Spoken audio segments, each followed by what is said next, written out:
नमस्कार, स्वागत है आपका खबरों का पंचनामा में। मैं हूं आपके साथ वक्ता। हम लेकर आए हैं देश और दुनिया की 5 बड़ी खबरें, जिस पर चर्चा के लिए हमारे साथ स्टूडियो में मौजूद हैं कैपिटल टीवी के editor in chief doctor Manish Kumar ji. Doctor साहब, आपका बहुत बहुत स्वागत है। धन्यवाद। सबसे पहले नजर डालते हैं आज की हेडलाइंस पर।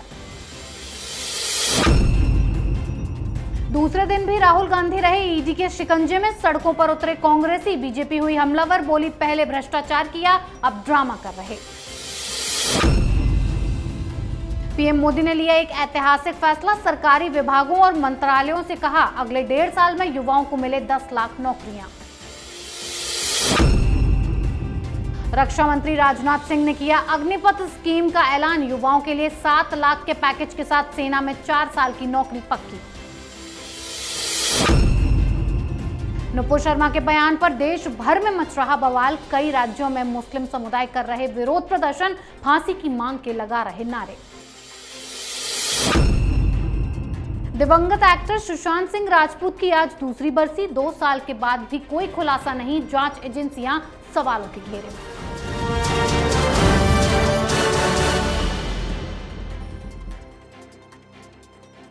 आज की सबसे पहली खबर राहुल गांधी से ईडी की दूसरे दिन की पूछताछ पर। गांधी परिवार के भ्रष्टाचार का घड़ा फूट चुका है और ईडी उसी भ्रष्टाचार के खिलाफ राहुल गांधी से सवालों की झड़ी लगाए बैठी है। पर राहुल गांधी हैं कि बोलने को तैयार नहीं है, तो ईडी ने इसका रास्ता निकालते हुए राहुल गांधी के बैंक अकाउंट की जांच करना शुरू कर दिया है। इसी वजह से कांग्रेसी बौखलाए हुए हैं और भाजपा हमलावर होते हुए कह रही है कि पहले भ्रष्टाचार किया और अब ड्रामा कर रहे हैं। डॉक्टर साहब, क्या ये पूरा प्रोटेस्ट का पूरा ड्रामा गांधी मनी को प्रोटेक्ट करने के लिए है? देखिए, बात बहुत ही सिंपल है। ईडी अपना काम कर रही है, आपके ऊपर आरोप है, आप बेल के ऊपर बाहर हैं, आपने राहत मांगने की कोशिश की, लोअर कोर्ट से, हाई कोर्ट से, सुप्रीम कोर्ट भी गया, लेकिन कहीं से आपको राहत नहीं मिली। तो हिंदुस्तान की एजेंसियां अपना काम करना छोड़ दें और उसके बाद आप दबाव डालने की कोशिश कर रहे हैं। 2 चीफ मिनिस्टर दिल्ली की सड़क पे, वो पुलिस उनको डिटेन कर रही है। छत्तीसगढ़ में, राजस्थान में सरकार चलनी है या नहीं चलनी है? या फिर आप एक चारण बन के अपने लीडर को बचाने के लिए, वो भी एक ऐसे केस में जो दिन के उजाले की तरह साफ है कि राहुल गांधी, सोनिया गांधी ने मिलके पब्लिक प्रॉपर्टी को प्राइवेट प्रॉपर्टी बनाने की कोशिश की। कल पूछताछ हुई, जवाब वो नहीं दे पा रहे थे, लटका रहे थे, भटका रहे थे, लेकिन कांग्रेस पार्टी की चिंता कुछ और है। जितनी भी जो पूछताछ हो रही है वो बाकायदा वीडियोग्राफीज की हो रही है। जो जो शब्द वो बोले जा रहे हैं, जो जो सवाल उनसे पूछे जा रहे हैं, वो सब बाकायदा रिकॉर्ड हो रहा है। गलती से ये लीक हो गया, ये तमाम लोग सर पीटेंगे अपना कि कैसे शख्स को आप जो है प्रधानमंत्री बनाना चाहते हैं इस देश का। खैर, अब ईडी ने पूछताछ जो आज किया है, जो जानकारी मिल रही है, वो जो सेल कंपनी है कलकत्ता से, जिसमें राहुल गांधी की ये जो यंग इंडिया कंपनी है, उसमें जो 1 करोड़ रुपए जो लोन के रूप में लिए गए, वो किस आधार पर लिए गए, अब राहुल बाबा को कुछ याद ही नहीं आता। तो ये पूछताछ चल रहा है और ये आगे अभी और चलेगा, लेकिन अभी तो राहुल गांधी से पूछताछ जारी है, आगे सोनिया गांधी की बारी है, अभी और बवाल मचने वाला है। जी डॉक्टर साहब, ईडी भ्रष्टाचार पर प्रहार कर रही है तो मोदी सरकार विपक्ष को करारा जवाब देते हुए बेरोजगारी पर एक्शन मोड में आ गई है। पीएम मोदी ने युवाओं को खुशखबरी देते हुए एक ऐतिहासिक फैसला लिया। मंत्रालय और सरकारी विभागों को आदेश दिया है कि अगले 1.5 साल में 10 लाख सरकारी नौकरियां दी जाएंगी। ये काम मिशन मोड में होगा। पीएमओ की तरफ से ये जानकारी आज ट्वीट करके दी गई है। बीजेपी नेता वरुण गांधी ने पीएमओ के ट्वीट पर प्रतिक्रिया देते हुए इस फैसले का स्वागत भी किया है। डॉक्टर साहब, पीएम मोदी का ये मास्टर स्ट्रोक 2024 के लिए और विपक्षों के लिए कितना भारी पड़ सकता है? देखिए, प्रधानमंत्री मोदी एक बहुत मंझे हुए राजनीतिज्ञ हैं और वो कोई भी मुद्दा बड़ा बने जिससे राजनीतिक नुकसान हो तो उसको जड़ से ही खत्म कर देते हैं। जी।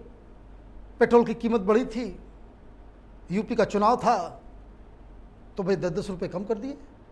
10 रुपये केंद्र ने कम किया, 10 रुपये जो बीजेपी की सरकार है उन्होंने कम कर दिया, मुद्दा गायब हो गया। अब एक मुद्दा बेरोजगारी का, बेरोजगारी पे कैसे क्या किया जाए। हालांकि मैं आपको बता दूं, जो प्राइवेट सेक्टर में जो रोजगार पैदा हो रहा है वो उसको एक बहुत बड़ा झटका इसलिए लगा क्योंकि पूरी दुनिया में कोरोना के कहर की वजह से बिजनेसेस ठप पड़ गए। जो कंपनियां थी वो बंद होने लग गई, लेकिन इकॉनमी धीरे धीरे रिवाइव कर रहा है। लेकिन इसको बैलेंस आउट तो करना ही पड़ेगा। लोगों की उम्र तो बढ़ रही है, जो यंग जनरेशन है उनका नया पूल हर साल वो जुड़ रहा है। तो ये जो काम हुआ है कि अगले 1.5 साल में 10 लाख नौकरियां, वो भी सरकारी जी। हर मंत्रालय और विभागों को कहा गया है कि भाई अपने अपनी जगह बताइए कि कितना खाली है। वो रिपोर्ट जैसे आया, इन्होंने कहा कि भाई इन जगहों को भरा जाए।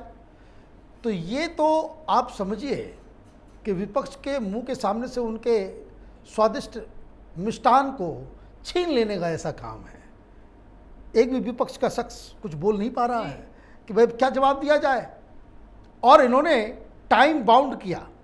ये पीएम मोदी का स्टाइल है कि वो कोई योजना के बारे में घोषणा करते हैं तो वो बता देते हैं टाइम। ये 1.5 साल के अंदर 10 लाख लोगों की नौकरी, ये भारतीय जनता पार्टी को ये आगे आने वाले जो चुनाव हैं और 2024 इसमें बहुत ज़्यादा फायदा मिलने वाला है। जी बिल्कुल, एक तरफ मोदी सरकार ने 10 लाख नौकरियां देने का ऐलान किया है तो वहीं दूसरी तरफ रक्षा मंत्री राजनाथ सिंह ने भी अग्निपथ योजना का ऐलान किया है। केंद्र सरकार ने आज भारतीय सेना में नए सैनिकों की भर्ती के लिए बड़े बदलाव किए हैं। सरकार ने टूर ऑफ ड्यूटी सिस्टम की घोषणा कर दी है। राजनाथ सिंह ने योजना की शुरुआत करते हुए कहा कि अग्निपथ भर्ती से रोजगार बढ़ेगा। इस योजना के तहत युवा 4 साल के लिए सेना में शामिल हो सकते हैं और देश की सेवा कर सकेंगे। 7 लाख तक का सालाना पैकेज दिया जाएगा। साथ ही इसमें महिलाएं भी भर्ती हो सकती हैं। डॉक्टर साहब, इस योजना से क्या सेना मजबूत होगी और क्या फायदे होंगे भारतीय सेना? देखिए, जो डिफेंस एक्सपर्ट्स हैं वो कह रहे हैं कि भाई नहीं नहीं नहीं नहीं, ये तो बहुत गलत फैसला हो गया। You require at least 8 years. जो आप एक फाइटर बन सकते हैं वो 8 साल की ट्रेनिंग ज़रूरी है। खैर, ये बात तो अलग है। प्रधानमंत्री मोदी के इंटेंशन, इस सरकार की जो मंशा है हिंदुस्तान के सिक्योरिटी को लेकर के, उस पर डाउट तो किया ही नहीं जा सकता, पहली बात। दूसरी बात, ये 4 साल के लिए जॉब करेंगे। कई सारे देशों में इस तरह से है, कहीं कहीं 2 साल के लिए काम करना होता है, कहीं 4 साल के लिए, कहीं 5 साल के लिए। तो ये शॉर्ट टर्म में आप इस तरह से लोगों को आप ट्रेंड करते हैं। जहाँ तक मुझे समझ में आ रहा है इसका फ़ायदा तो बिल्कुल साफ है। 4 साल नौकरी करने के बाद ये वापस अपने सामाजिक जीवन में आएंगे। आजकल जो दंगा हो रहा है ना, जो जिहादी पैदा हो रहे हैं, ये नक्सली पैदा जो हो रहे हैं, ये 10 साल के बाद जो इनकी संख्या समाज में जो मौजूद होगी, ट्रेंड आर्मी पीपल, वो आपके मोहल्ले में अगर 10 भी होंगे, आपके मोहल्ले में कोई दंगाई पत्थर मारने की ज़रूरत नहीं करेगा। मुझे लगता है कि ये जो योजना अग्निपथ है वो उसके पीछे की मंशा यही होगी। जी बिल्कुल, मोदी सरकार हर मुद्दे पर एक्शन मोड में है, चाहे बात रोजगार की हो, तकनीकी की हो या फिर नुपुर शर्मा से जुड़ा हुआ विवाद हो। मोदी सरकार सब पर कड़ा एक्शन ले रही है, लेकिन मोदी सरकार की नुपुर शर्मा पर कठोर कार्रवाई के बाद भी देश भर में नुपुर शर्मा के खिलाफ बवाल काटा जा रहा है। हिंसक प्रदर्शन हो रहे हैं, फांसी देने की मांग हो रही है। अजमेर के किशनगढ़ में भी मुस्लिम समुदाय के लोगों ने मौन जुलूस निकाला। अलग अलग राज्यों में केस दर्ज किए गए। कोलकाता पुलिस ने 20 जून को तो वहीं महाराष्ट्र पुलिस ने 22 जून को अपना बयान दर्ज करने के लिए नुपुर शर्मा को कहा है। डॉक्टर साहब, नुपुर शर्मा को ऐसे मेंटली टॉर्चर कब तक किया जाएगा? ये मामला खत्म होगा या नहीं होगा? देखिए, मामला खत्म नहीं होगा। मैं शुरू से कह रहा हूं कि जिस हिसाब से लोग हिंदुस्तान में शरिया के कानून को लागू करवाना चाहते हैं, कि आपने एक बयान दे दिया, उसके लिए आप उसके गर्दन को काटना चाहते हैं, ये पॉलिटिकल पैटर्नेज की वजह से ऐसा हो रहा है। आपने सुना होगा झारखंड के मुख्यमंत्री, बवाल इतना हो रहा है, बोले मैं कि आवेश में आकर के गलती हो जाती है। अरे, आवेश में आकर के गलती हो जाती है, लोगों की जानें चली जाएंगी, पुलिस वालों की पिटाई होगी, पथराव होगा, पब्लिक प्रॉपर्टी का नुकसान होगा, और बेशर्मी के साथ ये मुख्यमंत्री टेलीविज़न पर ये कहेगा कि आवेश में आकर के गलती हो जाती है। और बाद में टेलीविजन वाले पूछते हैं तो बोलते भाई तुमको समझ में नहीं आता, ये हेमंत सोरेन को समझ में नहीं आ रहा कि वो किस तरह का डेंजर में जो है वो खेल खेल रहे हैं। झारखंड में आग लगा हुआ है और मुख्यमंत्री तमाशा कर रहे हैं। क्या हो रहा है महाराष्ट्र में? वहां तो हिंदुत्व की पार्टी का राज है, मुख्यमंत्री हैं।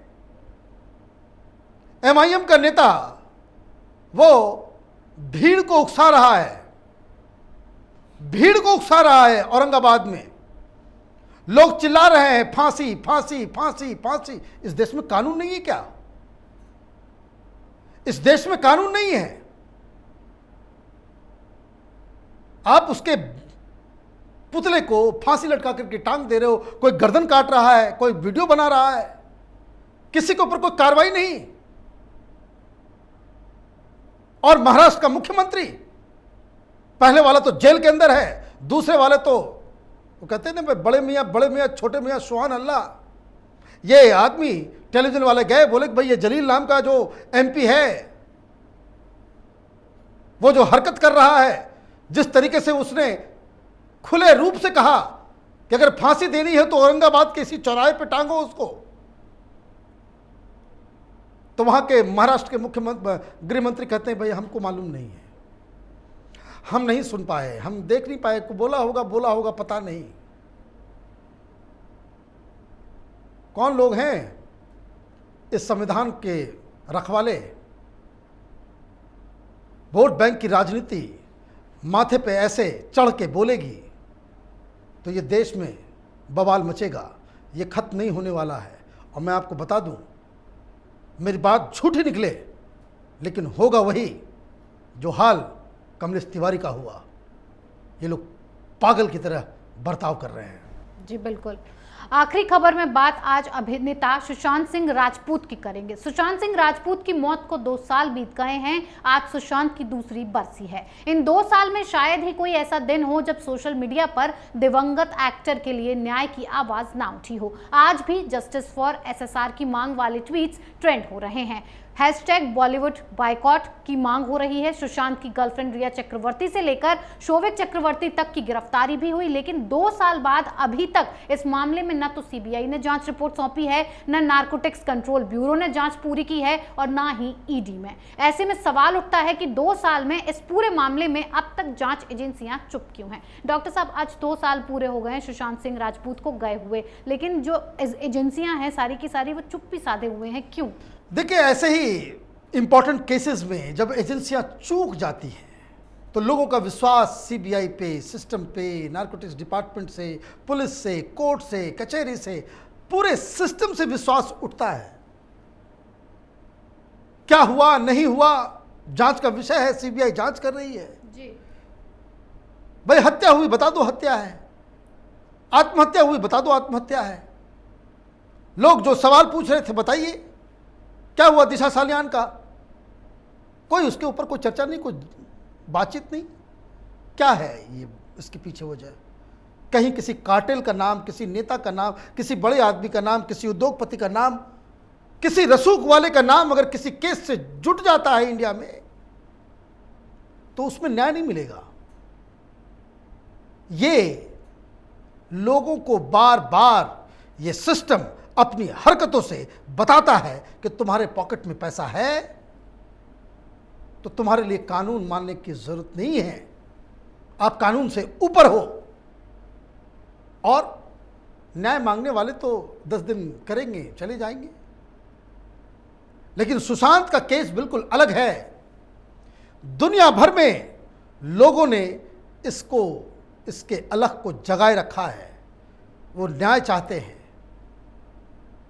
सीबीआई को फौरन बिना समय व्यतीत किए हुए प्रेस कॉन्फ्रेंस करना चाहिए और बताना चाहिए कि उन्होंने कुछ पता लगाया, हाँ या नहीं, पता लगा पाए भी या नहीं लगा पाए। जो सवाल लोगों ने पूछे थे, उठाए थे, उसका क्या जानकारी, उसके बारे में कुछ सीबीआई को पता चल पाया या नहीं चल पाया। या फिर एक दूसरा अड़ूसी का केस, ये जो नोएडा में एक लड़की का जो डेथ हुआ था जी। उस तरह से ये गफलत में चला जाए, खत्म हो जाए ये केस, बहुत शर्मनाक स्थिति है। केंद्र सरकार को, गृह मंत्री को इसको बाकायदा नोट करना चाहिए कि इस तरह के केसेस ज़्यादा दिन तक पेंडिंग रहते हैं तो लोगों का विश्वास हिलता है। जी, बहुत बहुत धन्यवाद इतनी जानकारी के लिए। धन्यवाद। खबरों का पंचनामा में आज के लिए इतना ही। देश विदेश की बाकी खबरों और उनके सटीक एनालिसिस के लिए देखते रहिए कैपिटल टीवी। हमें लाइक कीजिए, शेयर कीजिए और कैपिटल टीवी को सब्सक्राइब कीजिए। नमस्कार।